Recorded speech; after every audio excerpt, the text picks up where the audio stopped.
ইরানের সম্ভাব্য হামলার আশঙ্কায় মধ্যপ্রাচ্যে অবস্থানরত মার্কিন সামরিক ঘাঁটিগুলোতে চরম অস্থিরতা দেখা দিয়েছে।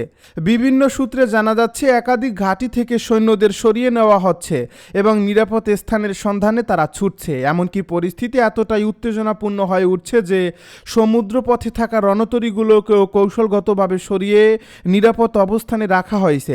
মার্কিন প্রতিরক্ষা সংশ্লিষ্ট কর্মকর্তারা স্বীকার করেছেন যে সাম্প্রতিক ড্রোন ও ক্ষেপণাস্ত্র হামলায় বেশ কিছু গুরুত্বপূর্ণ স্থাপনা মারাত্মকভাবে ক্ষতিগ্রস্ত হয়েছে।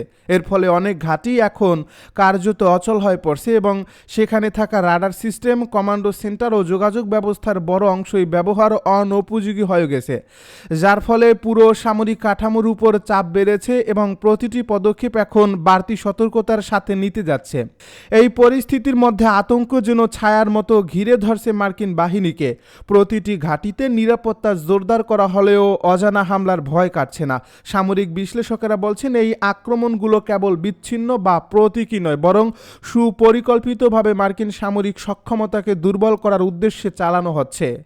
বিশেষ করে ইরানের বিপ্লবী গার্ড বাহিনী বা আইআরজিসি দাবি করছে যে তাদের কৌশলগত হামলা সরাসরি মার্কিন উপস্থিতিকে লক্ষ্য করে পরিচালিত হচ্ছে এবং এতে করে গোটা অঞ্চলে যুক্তরাষ্ট্রের সামরিক প্রভাব কমিয়ে আনার চেষ্টা চলছে। একই সাথে ইরানপন্থী বিভিন্ন সশস্ত্র গোষ্ঠীর অংশগ্রহণ পরিস্থিতিকে আরও জটিল করে তুলছে। মধ্যপ্রাচ্যে অবস্থিত প্রায় ১৩টি মার্কিন সামরিক ঘাঁটি এই হামলার ফলে ক্ষতিগ্রস্ত হয়েছে বলে বিভিন্ন আন্তর্জাতিক গণমাধ্যমে প্রকাশিত প্রতিবেদনে উল্লেখ করা হয়েছে। এসব ঘাঁটির অবকাঠামো যেমন ভবন, রাডার স্টেশন, যোগাযোগ কেন্দ্র এবং অন্যান্য সহায়ক স্থাপনা মারাত্মকভাবে ক্ষতির মুখে পড়ছে, যার ফলে সেগুলোতে অবস্থান করা ঝুঁকিপূর্ণ হয়ে উঠছে। এ অবস্থায় অনেক সৈন্যকে জরুরি ভিত্তিতে সরিয়ে হোটেল, অস্থায়ী নিরাপদ অফিস কিংবা গোপন স্থানে স্থানান্তর করা হচ্ছে, কারণ স্থায়ী ঘাঁটিগুলোতে অবস্থান করা এখন আর নিরাপদ বলে মনে করা হচ্ছে না। ফলে পুরো সামরিক অপারেশনেই এসেছে বড় ধরনের পরিবর্তন। এই ক্রমবর্ধমান উত্তেজনার মধ্যে মার্কিন সেন্ট্রাল কমান্ডোকে তাদের কার্যক্রম পুনর্বিন্যাস করতে বাধ্য হতে হচ্ছে। আগে যেখানে সরাসরি ঘাঁটি থেকেই পরিচালনা ও সমন্বয় করা হতো, এখন তা বিকল্প স্থান থেকে পরিচালিত হচ্ছে, যা সামরিকভাবে অনেক বেশি জটিল এবং ঝুঁকিপূর্ণ। যোগাযোগ ব্যবস্থার ক্ষতি হওয়ায় দ্রুত সিদ্ধান্ত গ্রহণ ও সমন্বয় কার্যক্রমেও বিলম্ব দেখা দিচ্ছে। এর ফলে যুদ্ধক্ষেত্রে কার্যকর উপস্থিতি বজায় রাখা কঠিন হয়ে পড়ছে। এই পরিস্থিতি শুধু সাময়িক সক্ষমতাকেই চ্যালেঞ্জের মুখে ফেলছে না, বরং সৈন্যদের ব্যক্তিগত নিরাপত্তাকেও বড় ধরনের ঝুঁকির মধ্যে ফেলছে। বিশেষজ্ঞরা বলছেন এটি আর সীমিত পরিসরের সংঘাত নয়, বরং একটি দীর্ঘমেয়াদী কৌশলগত যুদ্ধে রূপ নিতে পারে, যেখানে প্রতিটি পক্ষই নিজেদের অবস্থান শক্তিশালী করতে নতুন নতুন কৌশল গ্রহণ করছে। ইরান তাদের ড্রোন ও ক্ষেপণাস্ত্র প্রযুক্তির মাধ্যমে সে যে সক্ষমতা দেখাচ্ছে তা আন্তর্জাতিক মহলে নতুন করে উদ্বেগ সৃষ্টি করছে। একই সাথে যুক্তরাষ্ট্র তাদের সামরিক উপস্থিতি টিকিয়ে রাখতে এবং পরিস্থিতি নিয়ন্ত্রণে রাখতে নতুন পরিকল্পনা গ্রহণ করছে। তবে বাস্তবতা হলো এই সংঘাত যত দীর্ঘায়িত হচ্ছে ততই অনিশ্চয়তা বাড়ছে এবং পুরো অঞ্চল জুড়ে নিরাপত্তা পরিস্থিতি আরও ভঙ্গুর হয়ে উঠছে। বর্তমান পরিস্থিতিতে মধ্যপ্রাচ্যের সামরিক ভারসাম্য বড় ধরনের পরিবর্তনের মুখে পড়ছে। মার্কিন ঘাঁটিগুলোর কার্যকারিতা নিয়ে প্রশ্ন উঠছে এবং সৈন্যদের নিরাপত্তা নিশ্চিত করাই এখন সবচেয়ে বড় চ্যালেঞ্জ হয়ে দাঁড়িয়েছে। সামরিক বিশ্লেষকেরা সতর্ক করে বলেছেন, যদি এই পরিস্থিতি দ্রুত নিয়ন্ত্রণে আনা না যায় তবে তা বৃহত্তর আঞ্চলিক সংঘাতে রূপ নিতে পারে, যা বৈশ্বিক নিরাপত্তার জন্য হুমকি হয়ে দাঁড়াবে। এর ফলে আন্তর্জাতিক কূটনৈতিক উদ্যোগ এবং উত্তেজনা প্রশমনের প্রচেষ্টা এখন সময়ের দাবি হয়ে উঠছে। তবে আপাতত বাস্তবতা হলো আতঙ্ক, অনিশ্চয়তা এবং কৌশলগত পুনর্বিন্যাসের মধ্য দিয়েই এগোচ্ছে মধ্যপ্রাচ্যের এই সংকটময় পরিস্থিতি। ইরান সংঘাত কি পরমাণু যুদ্ধে রূপ নেবে? ইরানের সঙ্গে যুক্তরাষ্ট্র ও ইসরায়েলের চলমান সংঘাত পারমাণবিক যুদ্ধে রূপ নিতে পারে কিনা তা নিয়ে উদ্বেগ বাড়ছে।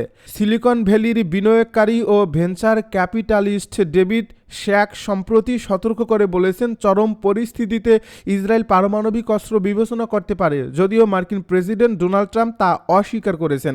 বিশ্লেষকদের একাংশ এমন ঝুঁকি উড়িয়ে দিচ্ছে না, আবার কেউ বলছেন সম্ভাবনা কম। ইসরায়েলের প্রধানমন্ত্রী বেনিয়ামিন নেতানিয়াহু চাপে পড়লে পরিস্থিতি জটিল হতে পারে।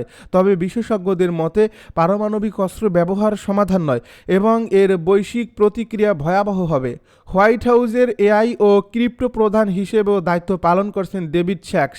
তার মতো কোনো শীর্ষ মার্কিন কর্মকর্তার পক্ষ থেকে ইসরায়েলের পারমাণবিক সক্ষমতা তা ব্যবহারের সম্ভাবনা নিয়ে এমন খোলাখুলি বক্তব্য সম্ভবত এটি প্রথম।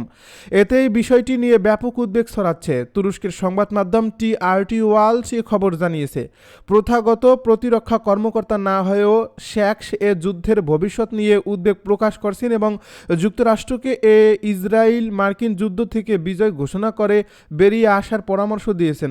তবে তার এই মন্তব্যের পরিপ্রেক্ষিতে প্রেসিডেন্ট ট্রাম্প সাফ জানিয়েছেন ইসরায়েল এমনটি করবে না, ইসরায়েল কখনোই তা করবে না। ট্রাম্প আশ্বস্ত করলেও অনেক আন্তর্জাতিক বিশ্লেষক পারমাণবিক যুদ্ধের আশঙ্কা উড়িয়ে দিচ্ছেন না।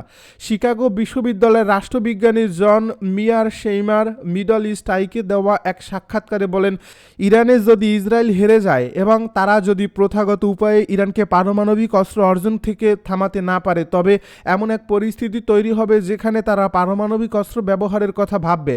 আমরা জানি এই গ্রহে ইসরায়েলের চেয়ে বেশি নির্মম আর কোনো রাষ্ট্র নেই। এখন পর্যন্ত এ যুদ্ধে ইরানে 1500 এবং লেবাননে সহস্রাধিক মানুষ প্রাণ হারিয়েছেন। ইসরায়েলে 15 জন এবং 13 জন মার্কিন সেনার মৃত্যু হয়েছে। হামলা ও পাল্টা হামলার এ চক্র পারমাণবিক যুদ্ধের দিকে মোড় নেবে কিনা তা নিয়ে উৎকণ্ঠাকে একেবারে অমূলক বলার সুযোগ নেই। ইরানের জ্বালানি স্থাপনায় হামলা আরও 10 দিন স্থগিত ট্রাম্পের।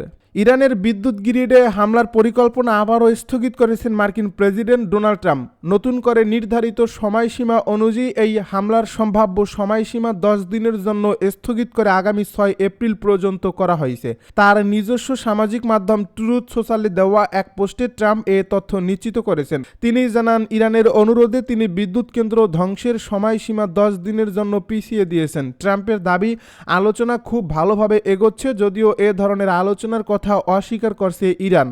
এই ঘোষণাটি এমন সময় এলো যখন যুক্তরাষ্ট্র হরমুজ প্রণালী পুনরায় খুলে দেওয়ার জন্য ইরানের উপর চাপ বাড়াচ্ছে।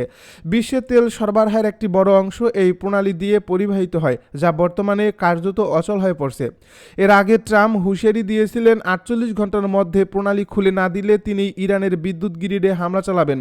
পরে ফলপ্রসূ আলোচনার কথা বলে তিনি প্রথমে 5 দিনের জন্য সময় বাড়ান, আর এবার সেটি দ্বিতীয়বারের মতো আরও বাড়ানো হলো। তবে এই পরিকল্পনা নিয়ে আন্তর্জাতিক মহলে বিতর্ক তৈরি হয়েছে। মানবাধিকার সংস্থা অ্যামনেস্টি ইন্টারন্যাশনাল ট্রাম্পের এই পদক্ষেপকে যুদ্ধাপরাধ সংগঠনের হুমকি হিসাবে উল্লেখ করছে।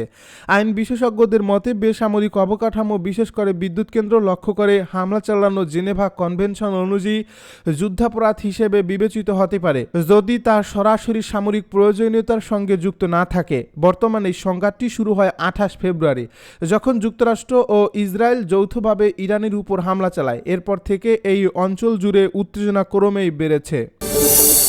মার্কিন যুদ্ধ বিমান F-18 ভূপাতিতের দাবি ইরানের।